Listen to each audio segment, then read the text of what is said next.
우리 지난 시간까지 이제 뜻을 정한 다니엘, 그리고 말씀이 잘 들리는 이제 다니엘을 통해서 느부갓네살 왕이 말씀을 깨닫게 되고, 그리고 역사를 주관하시는 분이 누구다? 하나님이시다라는 것을 우리가 살펴보았습니다. 하나님께서 역사를 주관하신다라는 그런 표현을 하나님의 섭리, 하나님의 통치하심, 이런 표현을 사용하게 합니다.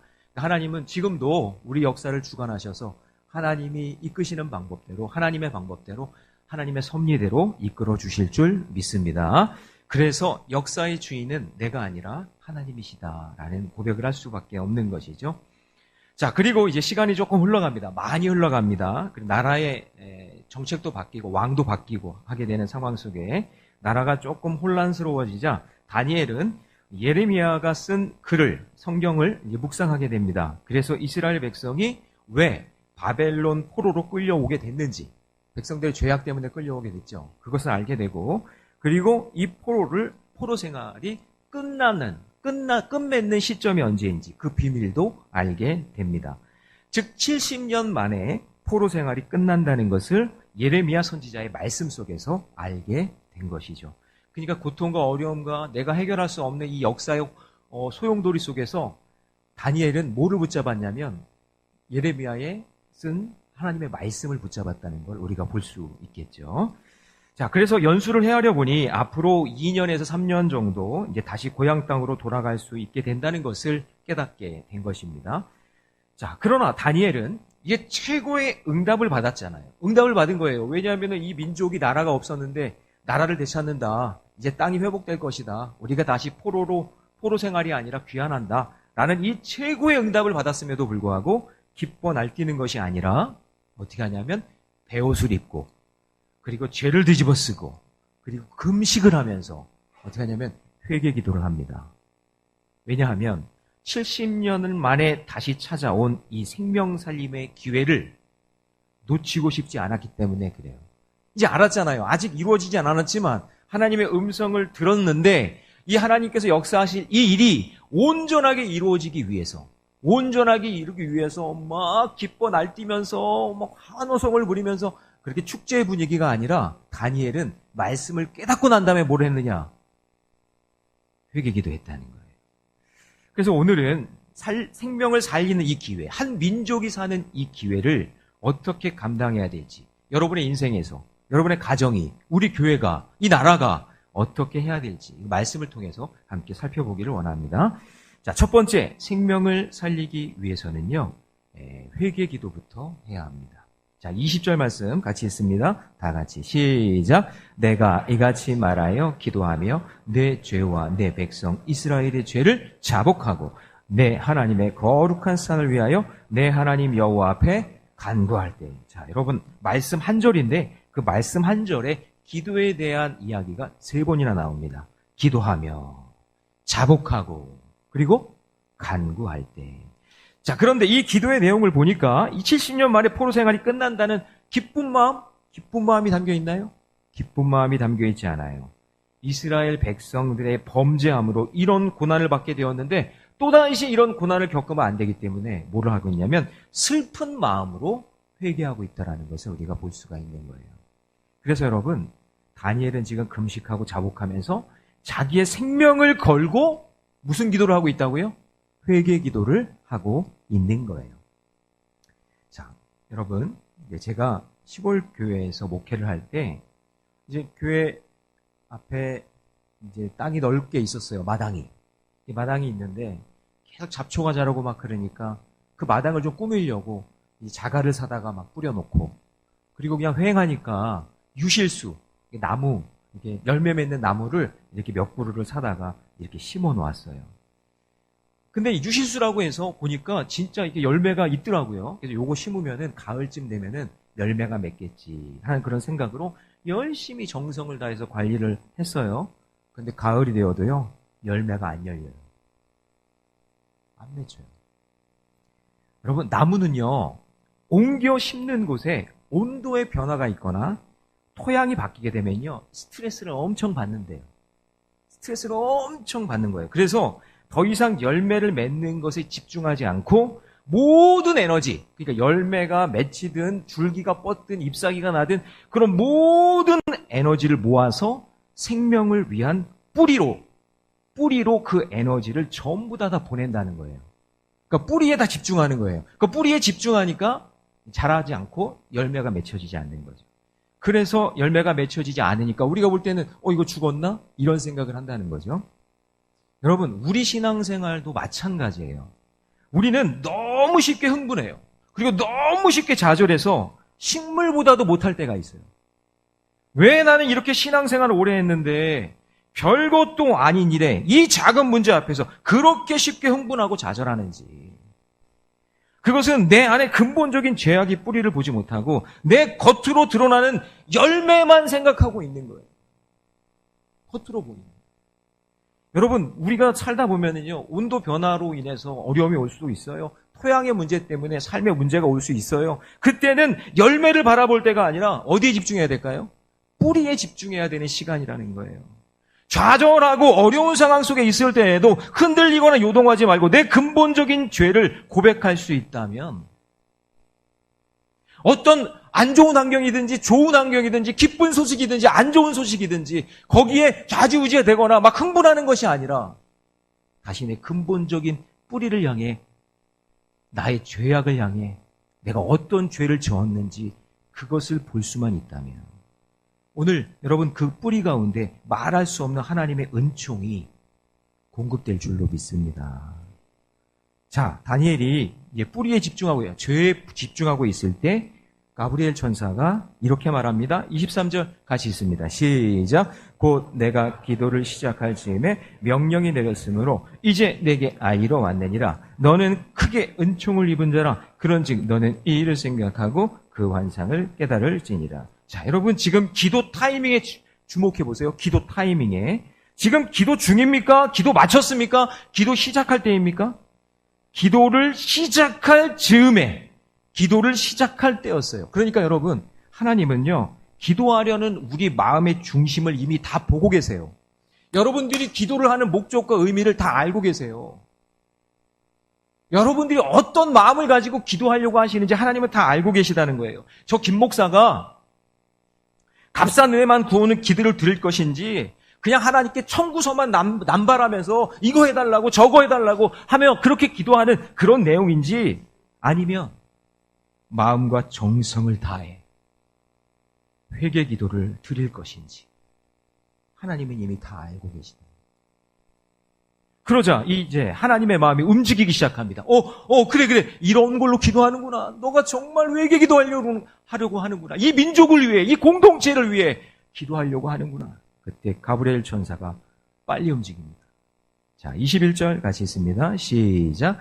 곧 내가 기도할 때 이전의 환상 중에 본 그 사람 가브리엘이 빨리 날아서 저녁 제사를 드릴 때쯤에 내게 이르더니. 그러니까 여러분, 가브리엘이 빨리 날았대요. 가브리엘이 바빠졌어요. 진정으로 하나님의 보좌로 움직이는 기도를 드리니까 전심을 다해 다니엘의 기도가 응답되는 것을 보게 됩니다. 여러분, 여러분의 기도를 점검해 보세요. 열매만 구하는 기도를 드리고 있는지, 지금 뿌리, 내 근본적인 문제는 해결이 안 됐으면서 하나님께 바라는 그냥 청구서만 올리고 있는지, 여러분의 기도를 점검하셔야 돼요. 그래서 22절 같이 있습니다. 시작. 내게 가르치며 내게 말하여 이르되 다니엘아, 내가 이제 내게 지혜와 총명을 주려 왔느니라. 하나님이 가브리엘 천사를 통해 기도 응답으로 뭐를 주신다고요? 지혜와 총명을 부어주시는 거예요. 그래서 여러분, 성경에서 말하는 지혜, 총명은 타고나는 게 아니에요. 타고나는 게 아니라 배워서 얻는 것이 아니라 성경이 말하는 지혜와 총명은 기도하는 자에게 하나님이 주시는 거예요. 네, 다시요. 여러분, 우리 똑똑한 아이들 그리고 공부 잘하는 아이들 보면 지혜가 있고 총명하다고 하나님이 이렇게 주셨다고 그러잖아요. 아니에요, 그건. 기도할 때 하나님이 부어 주시는 거예요. 그럼 여러분의 응답받은 그 지혜와 총명으로 뭘 사용하시겠어요? 여러분들은 지혜와 총명을 하나님께 달라고 구하면서 여러분 혹시 이런 거 하지 않으세요? 내 사업 번창하게 해달라고? 네, 물론 그럴 수도 있겠죠. 여러분, 내 자녀 공부 잘해서 좋은 대학 들어가려고 지혜와 총명을 구하지 않으셨습니까? 네, 물론 그럴 수도 있겠죠. 그러나 여러분, 기도의 응답은 내가 소원한 것이 이루어지는 것이 아니라 하나님이 나의 기도에 반응하고 계시고 나의 기도를 지금 듣고 계시고 하나님이 역사하고 있다는 것을 깨닫는 게 그게 기도 응답입니다. 하나님이 나의 기도를 듣고 계시다는 거예요. 기도의 응답은 자판기처럼 막 도깨비 방망이처럼 막 누르면 나오고 두들기면 나오는 것처럼 그렇게 되는 것이 아니라 엄청난 능력이 하늘로부터 부어져서 내가 그냥 슈퍼파워를 갖는 것이 그것이 기도 응답이 아니라 기도의 가장 큰 능력은 그 살아계신 하나님이 나와 같이 보잘것없는 이 한 사람의 신음소리도 듣고 계시다는 것을 깨닫는 거예요. 그게 기도 응답이에요. 그 기도를 하나도 땅에 떨어지지 아니하시고 분향단에 있는 연기가 하늘로 올라가는 것처럼 하나님께서는 그 기도 하나하나 기억하셨다가 때가 되면 역사해 주시는 줄로 믿습니다. 어느 날 호련히, 어느 날 갑자기. 제가 심은 교회 마당에 심은 유실수가 어떻게 되었을까요? 2년이 지났어요. 가을, 첫해 가을에 심고 2년 지났거든요. 세 번째 가을을 맞이할 때 맛있는 감과 대추가 열렸어요. 바로 심는다고 나오는 게 아니에요. 여러분은 요동치는 세상에 살면서 한 번 먹고 없어질 열매에 집중하고 있습니까? 아니면 생명의 근본인 뿌리에 집중하고 있습니까? 변화무쌍한 세상에 요동하지 마시고 생명의 근본이 되는 말씀을 늘 묵상하면서 날마다 내 죄를 보고 근본적인 문제가 내 죄부터 시작되니 내 죄를 보고 회개하시기 바랍니다. 그럴 때에 생명 살림의 역사가 일어날 줄로 믿습니다. 자, 두 번째, 생명을 살리기 위해서는요. 자, 이거는 같이 한번 읽어볼까요? 큰 글씨, 시작. 일은 이래가 아니라 여호와 이래로 살아야 합니다. 자, 여러분 이제 여기서부터 집중해야 되는데 왜 그러냐면 제가 새벽에도 말씀드렸지만 숫자가 많이 나와요. 예, 숫자에 약하신 분도 있잖아요. 저도 숫자에 약하거든요. 예, 여러분 집중해서 한번 잘 들어보세요. 제가 최대한 설명을 한번 해볼 테니까. 자, 가브리엘 천사가 응답으로 알려준 내용이 뭐냐면 24절이에요. 같이 한번 읽어봅니다. 시작. 내 백성과 내 거룩한 성을 위하여 일은 이래를 뭐하러? 기한으로 정하였나니. 기한으로 정했어요. 자, 일은 이래라는 말은요. 70이 7번 지나간다는 거예요. 70, 일은이 이래. 7번 지나간다. 그러면은 계산으로 하면 70 곱하기 7 하면 어떻게 되죠? 49예요? 예, 400. 봐요. 제가 분명히 약한 분들이 있다 그랬잖아요. 네, 괜찮아요. 490이에요. 네, 그래도 많이 아시네요. 성가들은 다 똑똑하신 분들만 앉아있는 것 같아요. 70 곱하기 7이 뭐라고요? 네, 490. 전부 다 좋은 초등학교를 나오신 것 같아요. 자, 그런데 24절에서 내 백성은 이스라엘 백성을 이야기하고요. 거룩한 성은 예루살렘 성을 이야기해요. 하나님이 이스라엘 백성들과 예루살렘 성을 위해서 일은 이래라는 기간을 정하셨는데 이때에 허물이 그치고 아멘 해보세요. 허물이 그치고 죄악이 용서되고 의가 드러나고 환상과 예언이 나타나고 지극히 거룩하신 이가 기름 부음을 받는다고 합니다. 즉 무엇이냐면 우리를 구원하실 메시아가 이 땅에 오신다 그 얘기예요. 일은 이래가 지난. 그럼 여러분 성경에서 기름 부음을 받는다 이제 어노인팅이라고 하는데 이 기름 부음을 받는다는 건 세 사람에게만 부을 수 있습니다. 왕, 선지자, 제사장. 이 세 가지의 역할을 하실 수 있는 유일한 한 분이 누구시죠? 바로 예수 그리스도를 이야기하는 거죠. 우리의 메시아 되신 예수 그리스도가 오신다는 말이죠. 그런데 일은 이래를 세 부분으로 구분할 수가 있어요. 먼저 25절에 보면은 중간쯤에 보면 제가 표시를 해놨는데 25절을 띄워주세요. 7 이래. 7 곱하기 7이죠.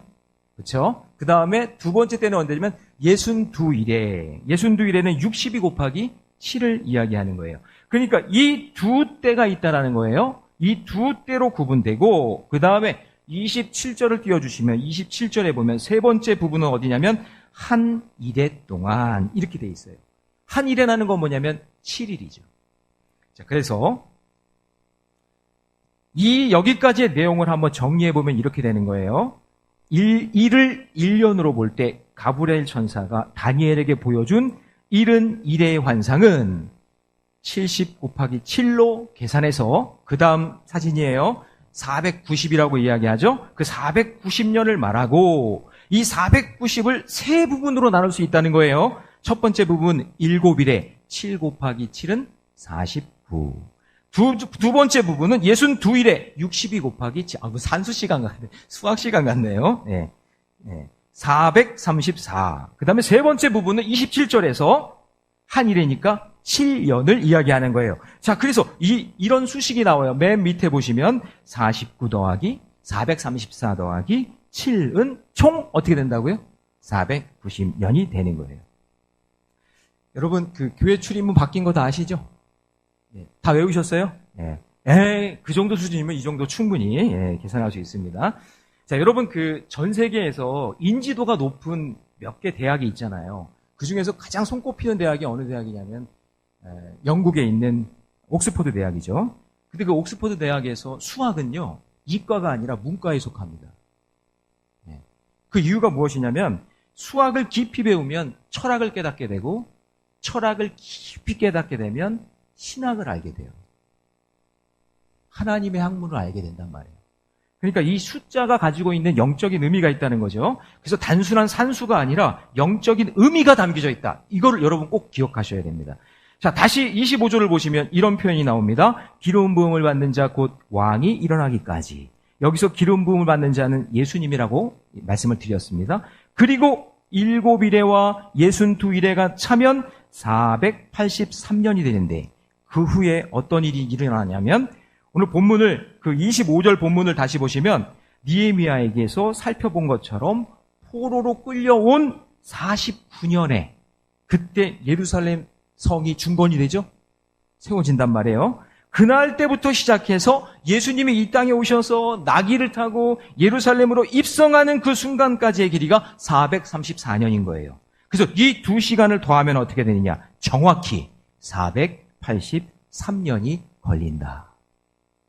그리고 오늘 본문 26절을 다시 보시면 62일의 후에 기름 부음을 받은 자가 끊어져 없어질 것 이렇게 되어 있죠. 이 의미는 예수님이 이 땅에 오셔서 3년 반 동안 프리칭 하시고 설교하셨죠. 그리고 티칭 가르치셨죠. 그 다음에 힐링 고쳐주시고 했던 그 사역을 다 마친 마지막 사역. 그리고 십자가의 사명을 위해 인류의 죄를 대신하여 십자가에 못 박혀 죽으신 그 시점을 이야기하는 거예요.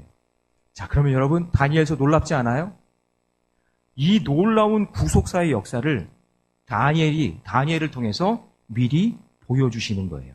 자, 그럼 마지막 때에 세 번째 덩어리가 있죠? 한 일에 7년이 남아있는데 자, 이 7년을 해석하여야 490이 완성이 됩니다. 이 7년에 대한 다양한 해석이 있어요. 정말 다양하더라고요. 그런데 우리는 언제나 성경을 해석할 때는 성경으로 해석하는 것이 가장 좋은 방법입니다.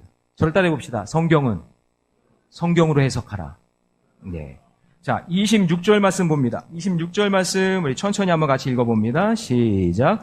62일의 후에 기름 부음 받은 자가 끊어져 없어질 것이며 장차 한 왕이 백성이 와서 그 성읍과 성소를 무너뜨리려니와 그의 마지막 홍수에 휩쓸림같이 될 것이며 또 끝까지 전쟁이 있으리니 황폐할 것이 작정되었느니라. 자, 여기서 한 왕은 누구를 상징하느냐? 바로 로마 황제를 이야기합니다. 예수님이 십자가에서 죽으시고 부활하실 때 그때가 언제냐? 로마 제국 시대거든요. 여기 이 한 이래를 통해서 종말의 모습을 그렸는데 27절에 보면 빨간 글씨를 한번 보세요. 보면 가증한 것이 날개를 의지하여 설 것이며 라고 되어 있어요. 이 가증한 것의 날개를 의지하며 선다는 것은 바로 AD 70년에 그때 로마의 타투스 장군이 예루살렘을 침공했다라는 것을 상징하는 겁니다. 그리고 제일 먼저 공격한 곳이 어디냐? 정말 가증하게도 유대인들이 가장 소중하게 여기는 성전을 완전히 무너뜨려 버립니다. 그리고 그 성전에다가 자, 로마를 상징하는 독수리 상징물을 세우게 되는데 성경에서 7은 완전수이면서 또 다른 의미가 바로 종말의 마지막 때를 이야기하거든요. 완전수, 완전한 날이 온다. 종말의 때를 이야기하거든요. 그래서 여러분, 종말은 예수님이 십자가에서 죽은 그 순간부터 예수님이 다시 오시는 날까지 종말이라고 해요. 그래서 우리는 지금도 이 종말의 때를 보내고 있는 거예요. 예수님도 우리가 잘 알고 있는 종말장이라고 불리는 마태복음 24장에서 다니엘 9장 27절 말씀에 종말의 그 예언을 인용합니다. 이제 확실해지는 거예요. 자, 마태복음 24장 15절 16절을 띄워주세요. 같이 읽습니다. 시작. 그러므로 너희가 선지자 다니엘이 말한 바 멸망에 가증한 것이 거룩한 곳에 선 것을 보거든 읽는 자는 깨달을진저 그때에 유대에 있는 자들은 산으로 도망할지어다. 자, 거룩한 성전에 멸망에 가증한 것이 선다는 겁니다. 다니엘서에서 날개 달린 것을 이야기하는 거겠죠. 결국 AD 70년에 그 거룩한 곳, 그곳은 어디예요? 성전. 그 성전에, 그 성전이 회파되고 독수리 문양의 그 우상 상징물이 거기에 세워지게 되는 거예요. 그리고 성전은 완전히 회파됩니다. 그러면서 유대인들이 가장 싫어하는 돼지를 성전 제단에 바치게 만들고, 그리고 로마 제국의 우상들을 곳곳에 세워버립니다. 그리고 유다인 기억 속에 가장 치욕적이고 참혹한 사건으로 기억되는 거예요. 자, 그렇다면 하나님은 오늘 우리에게 지금 이 시대에 다시금 다니엘서의 말씀을 통해서 이른 이래를 왜 말씀하시는 걸까요?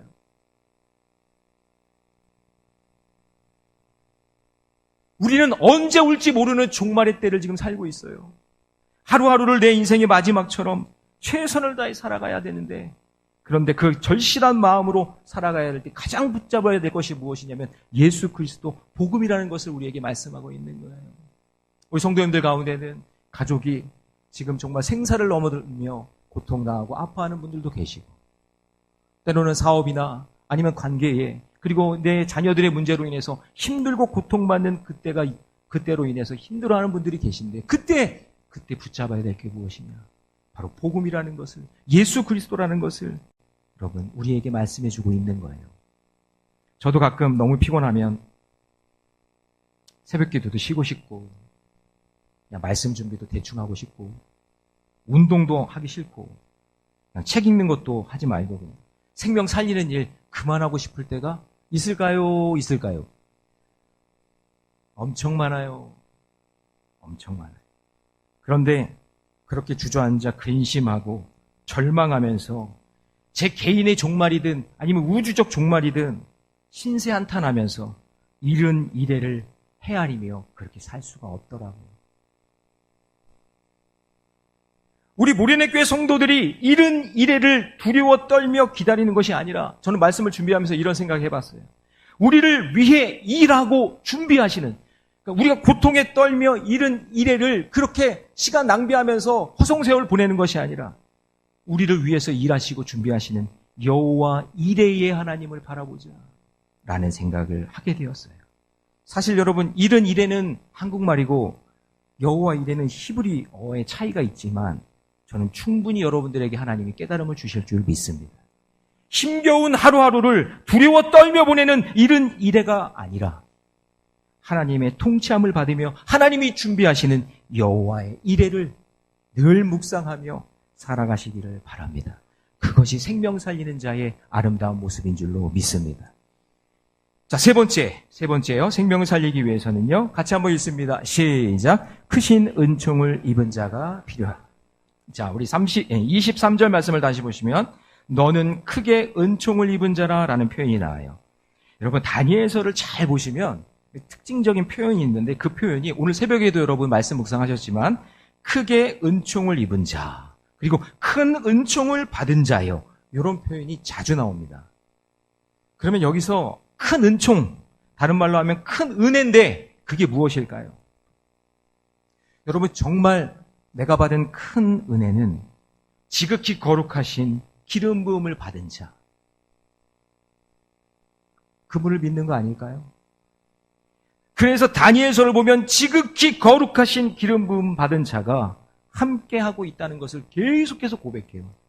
언제부터 고백하냐면 오늘 본문 이제 10장으로 한번 가서 읽어볼까요? 10장 11절 말씀 다 같이 시작. 내게 이르되 큰 은총을 받은 사람 다니엘아, 내가 내게 이르는 말을 깨닫고 일어서라. 내가 내게 보내심을 받았느니라 하더라. 그가 내게 이 말을 한 후에 내가 떨며 일어나서. 그러니까 다니엘이 지금 힘들고 어려워서 나이가 이제 80이 넘어서 정말 죽음이 가까워오고 있는 그 상황이거든요. 그런데 그 죽음에 가까이 온 다니엘을 찾아오셔서, 야, 너는 큰 은총을 받은 사람이야. 두려워하지 마라. 평안하라. 강건하라. 말씀해 주시는 거예요. 그래서 다니엘서 3장부터 보면 다니엘의 세 친구가 풀무불 속에 들어갔을 때 3명이 들어갔는데 그 안에 누가 있었죠? 누가 계셨어요? 성육신하신 예수 그리스도가 그 안에 계셨죠. 그 주님이 그들과 함께 계셨죠. 지극히 높으신 그분이 함께 계셨어요. 큰 은총을 받은 사람, 그 사람들과 함께 계시는 주님을 보게 되는 거예요. 그래서 여러분, 다니엘의 주제는 이방인의 음식을 안 먹었다, 금식했다가 주제가 아니에요. 풀무불에 들어갔다, 근데 살아나왔네, 그게 주제가 아니에요. 사자굴에 들어갔는데 거기서 살아나왔다, 그게 주제가 아니에요. 다니엘의 주제는 내가 얼마나 큰 은총을 받은 자라는 것을 깨닫는 거예요. 내가 예수 그리스도를 구원받는 것이, 그것이 가장 큰 은총이고 그것이 가장 큰 은혜라는 것을 고백하게 만들어주는 책이 다니엘서예요. 여러분, 그 은총 받으셨습니까? 받으셨어요? 그 큰 은총을 받으셨어요? 근데 얼굴 표정이 왜 이렇게 행복하지가 않아요? 그 큰 은총을 받았는데 우리는 더 다른 거 원하잖아요. 다른 걸 구하고 싶잖아요. 근데 여러분, 그냥 대충 살다 가는 그런 인생이 아니라 날마다 눈을 떴을 때, 주님의 그 구원하심을 감격하며 믿음으로 사는 자를 주님이 찾고 계시는 거예요. 그 사람이 이 시대의 다니엘인 줄로 믿습니다. 이것을 깨닫고 전하게 하시려고 큰 은총을 받은 사람으로 이스라엘 백성의 생명을 살리기 위해 다니엘을 부르시고, 이 땅에는, 이 교회는 저와 여러분을 부르신 줄로 믿습니다. 우리 교회의 모토는 생명을 살리는 건강한 공동체입니다. 이 말은 제가 어딜 가나 합니다. 누굴 만나도 합니다. 어쩌면 제가 죽을 때 마지막 할 말이 이 말이 아닐까 생각해 봅니다. 생명을 살리는 일은 큰 은총을 받은, 그러니까 큰 구원을 받은 다니엘과 같은 사람을 통해 이루어 갑니다. 그래서 여러분, 교회 안에 꼭 필요한 사람은요, 날마다 회개하는 사람이에요. 자기 성공했네, 이게 잘 됐네, 그거 자랑하는 사람이 아니라 날마다 회개하는 사람, 그리고 이른 이래를 여호와의 이래로 살아가는 사람, 내가 받은 큰 은총을 다른 사람에게 전하며 사는 사람, 그 사람이 이 시대에 필요한 다니엘인 줄로 믿습니다. 성경과 이 시대 속에서 놀라운 부흥이 있던 곳에는 항상 그런 사람들이 있었어요. 민족의 운명을 놓고 기도했던 모세가 그런 사람이었고, 출렁이는 요단강을 앞에 놓고 기도하는 여호수아가 그런 사람이었고, 민족의 회복을 놓고 애통하며 기도하는 다니엘이 바로 그런 사람이었습니다. 사랑하는 성도 여러분, 여러분의 생명을 살리기 위해 가정에서 모세처럼 기도하시고, 일터에서 여호수아처럼 기도하시고, 내 삶의 자리에서 다니엘처럼 기도하며, 하나님 저에게 꿈과 비전을 주세요, 제가 그 일을 이루기 위해 쓰임받겠습니다, 그렇게 기도하는 저와 여러분 되시기를 축원합니다.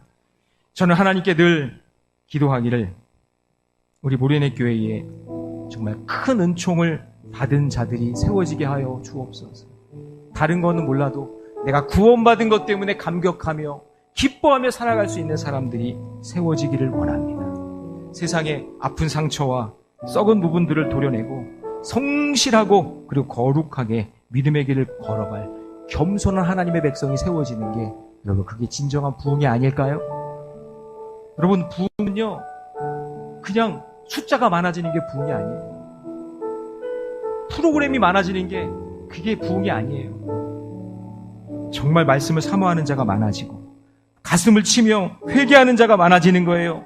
시므온 같은 그런 사람들을 품어낼 수 있는 유다 같은 사람들이 많아지는 거예요.